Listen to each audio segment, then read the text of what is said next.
महापालिकेच्या 10 स्वीकृत सदस्यांची सोमवारी 9 मार्च निवड प्रक्रिया आज पूर्ण होते।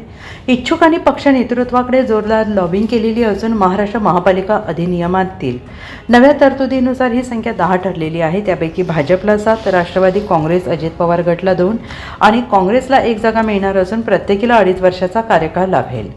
भाजपकडे 400हून अधिक इच्छुक होते। प्रत्येक आमदाराला एक नाव शिफारस करण्याची सूचना असली तरी काहींनी 2 नावे सुचवली आहेत आणि त्यामुळे प्रदेश नेतृत्वाकडे 14 नावे गेली असून त्यातून 7 नावांवर आज शिक्कामोर्तब होणार आहे। राष्ट्रवादीकडे 120 अर्ज आले असून उपमुख्यमंत्री सुनेत्रा पवार 2 नावे निश्चित करणार आहेत असे शहर अध्यक्ष सुनील टिंगरे यांनी सांगितलेलं आहे।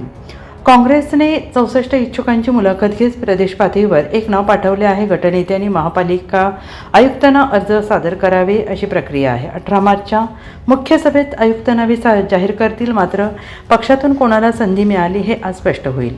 आर्थिक वर्षाचा अर्थसंकल्प आज सादर दरम्यान आयुक्त नवल किशोर राम हे 2026-27 अर्थसंकल्प आज स्थायी समितीसमोर मांडणार आहेत। मागील वर्षीचा 12,685 कोटींच्या तुलनेत नवीन प्रकल्प आणि योजना याबाबत उत्सुकता आहे। 4 वर्षात प्रशासनाने अर्थसंकल्प सादर केलेले असले तरी निवडणुकीनंतर हा पहिला अर्थसंकल्प आहे। पण बांधकाम परवानगी उत्पन्नात 50% जास्त घट झालेली असून अभय योजनेतून मिळकत कर वसुलीवर भर आहे। पुणेकरांसाठी आयुक्तांच्या योजना काय आहेत याकडे लक्ष लागलं आहे।